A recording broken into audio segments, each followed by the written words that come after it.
noite, muito bem-vindos aqui a mais uma live onde vamos continuar falando sobre a Bíblia, sobre a Palavra de Deus e que mensagens, que lições nós conseguimos tirar para os nossos dias. Que bom que você está aqui, que bom que você está acompanhando esse vídeo, independente se seja ao vivo ou depois ali vai ficar gravado aqui no Instagram e no YouTube, depois eu subo lá, para que você possa acompanhar, para que você possa aqui junto conosco tirar lições, aprender sobre a Bíblia e que para você também se sinta motivado a estudar, a ler a Bíblia, a tirar lições valiosas.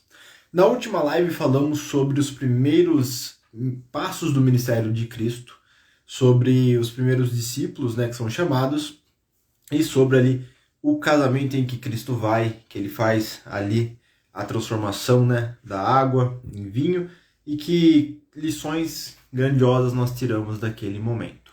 E hoje vamos continuar nessa história e vamos falar sobre a corrupção no templo ali em Jerusalém.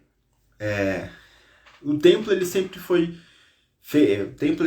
construído, e dirigido com um propósito de apontar a vida de Cristo, de apontar ali os passos que Cristo teria, Então todo o sacrifício, toda a purificação, tudo que era feito apontava para Cristo.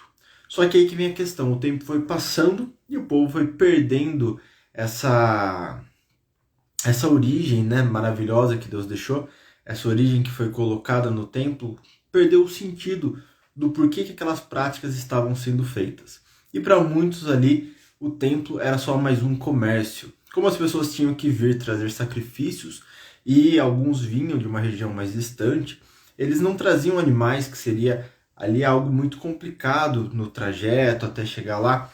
Então eles traziam uma quantia em dinheiro para que ali no templo eles pudessem comprar o respectivo animal da oferta que eles dariam, e ali compravam o animal na hora. Só que aí que vem a questão, Tinha toda a questão da moeda, eles só aceitavam um tipo de moeda, então tinha esse intercâmbio que muitas vezes eles tiravam ali o seu lucro impróprio ali, taxando a taxa de câmbio de uma maneira assim até errada, de uma forma para obter lucro única e exclusivamente.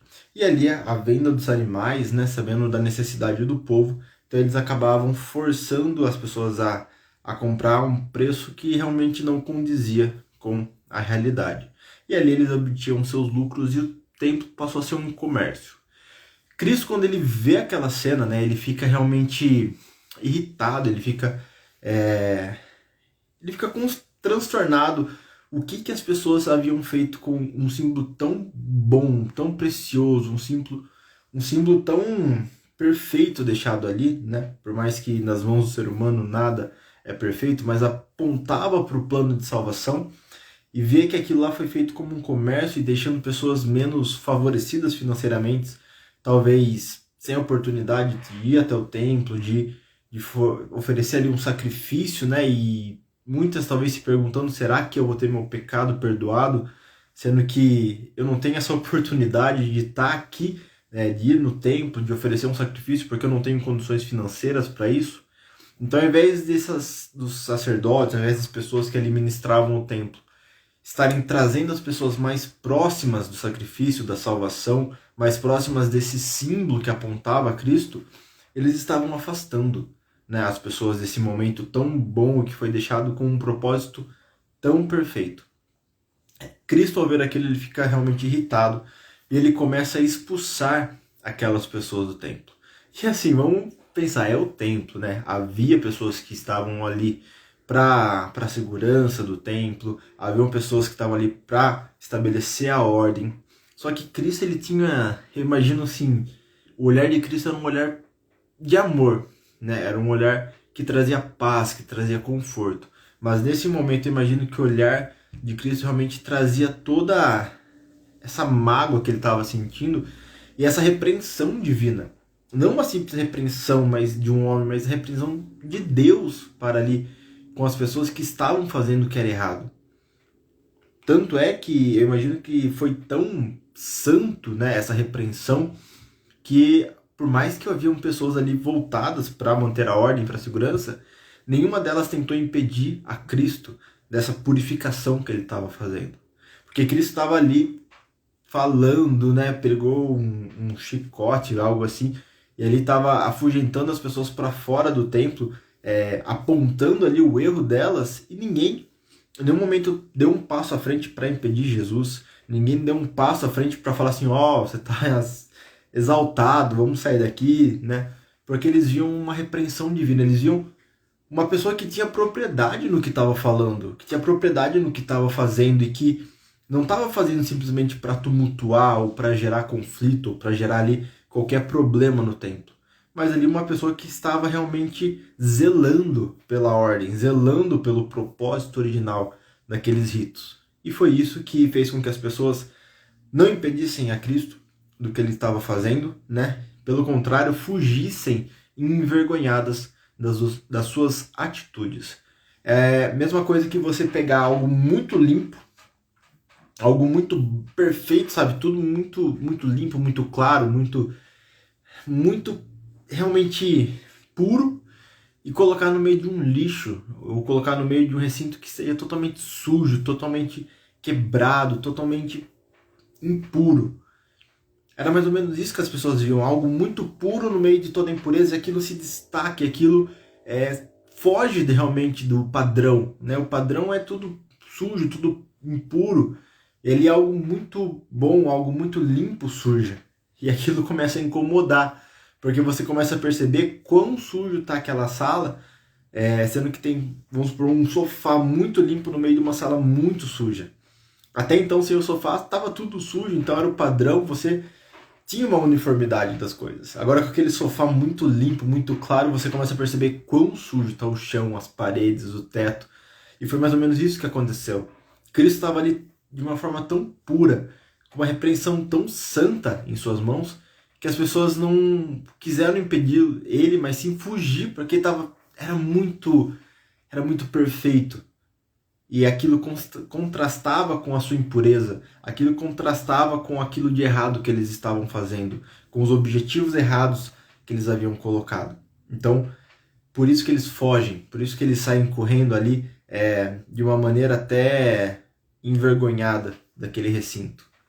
Então nós vemos como que realmente Cristo ali, com toda a autoridade que ele possuía, ele repreende. E ele repreende não simplesmente só para pôr um juízo, ou simplesmente só para trazer dor, mas sim com zelo, né? Para que as pessoas realmente entendessem que ali era um local santo.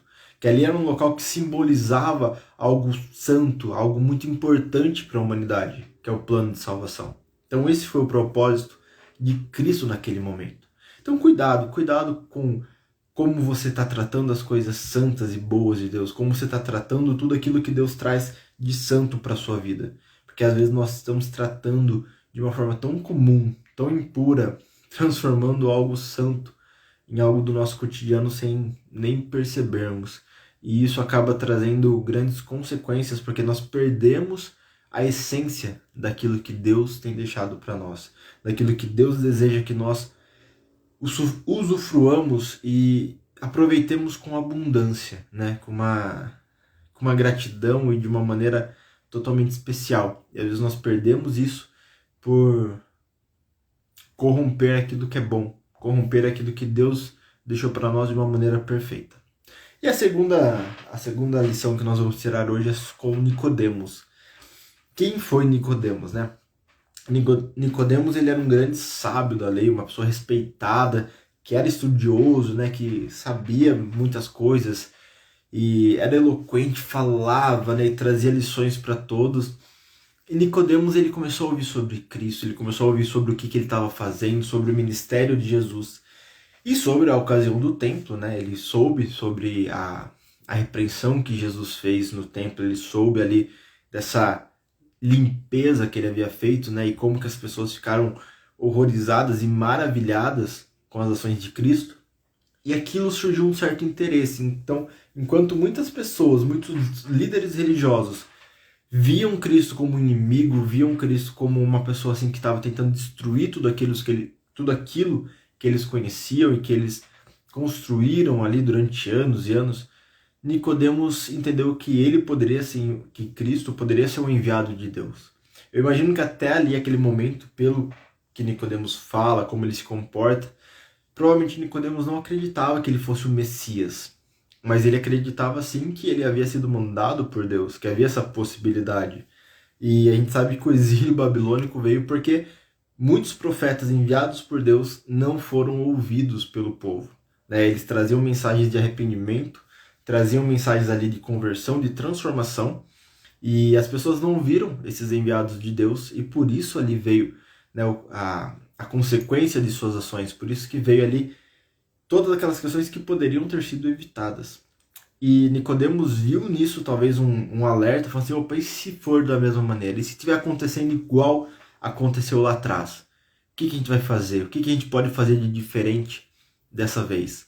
E aí ele vai até Jesus, procura Jesus para conversar. Só que aí que tem a questão. Por que eu falo que Nicodemos provavelmente não acreditava que Jesus era o Messias? Porque ele tenta fazer essa reunião, ele pede para fazer essa reunião, esse encontro, né? Ele se encontra com Jesus de uma maneira escondida, na calada da noite ali, quando ninguém iria ver, porque muitos estavam incomodados com os métodos de Cristo, com a presença de Jesus, e talvez falar com Jesus de uma maneira pública, à luz do dia, em que todos saberiam, né, isso traria muito desconforto e muito conflito entre ali os sábios, os sacerdotes, e com certeza as pessoas saberiam se Nicodemos, que era um grande homem respeitado, fosse falar com ali um nazareno, que até então estava causando um tumulto, estava repreendendo eles e mexendo naquilo que estava confortável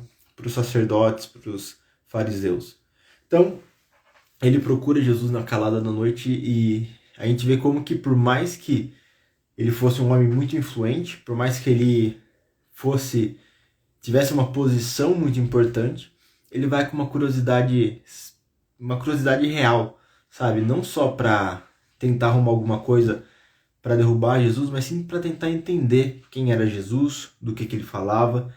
E nessa conversa, nas perguntas e nas respostas, né, toda a parte de Jesus falando sobre o vento, sobre a transformação, sobre o batismo, a gente vê que Nicodemos ele vai abrindo brechas e vai sendo transformado naquela conversa. Ele vai entendendo o ministério de Cristo, ele vai entendendo as questões, ele vai entendendo quem era realmente Jesus, né? Todo o seu plano sobre as coisas celestiais, não terrenas, como muitos acreditavam, né? Que a vinda do Messias não seria para libertar do jugo de Roma, mas para libertar do jugo do pecado. E só que mesmo assim, Nicodemos estava numa posição tão importante que a gente vê que por mais que aquela conversa foi transformadora para ele, né, mudou seu modo de ver a Jesus Cristo, as Escrituras, né, toda a vinda do Messias, ele ainda passou 3 anos ali lutando com essas informações, lutando com aquilo que ele havia ouvido naquela noite. Porque em nenhum momento ele toma uma posição até a morte de Jesus. A gente não vê ele seguindo a Cristo, largando tudo. Ele continua com a sua vida, mas ele continua de uma maneira que ele vai mais fundo. Ele vai pesquisar, ele vai estudar, ele vai tentar arrumar as respostas para as suas perguntas do seu coração. E é incrível que nesses 3 anos, por mais que ele não havia seguido a Cristo como os discípulos, por mais que Nicodemos ele não abdicou da sua vida que ele possuía antes nesses 3 anos, a gente vê que sim, ele toma uma decisão ao lado de Jesus. Ele é um dos responsáveis ali por tirar Cristo da cruz e depois, né, na ressurreição de Cristo ali e no avanço do ministério, ele é um grande influente ali no meio, gastando fortunas ali para proteger os cristãos, para proteger a mensagem do Evangelho, para partilhar a mensagem do Evangelho. Né? A gente vê que era um povo muito unido e que se ajudava muito, independente de quanto tinha de dinheiro, se era pouco, se era muito, eles realmente davam de coração para que o Evangelho não parasse.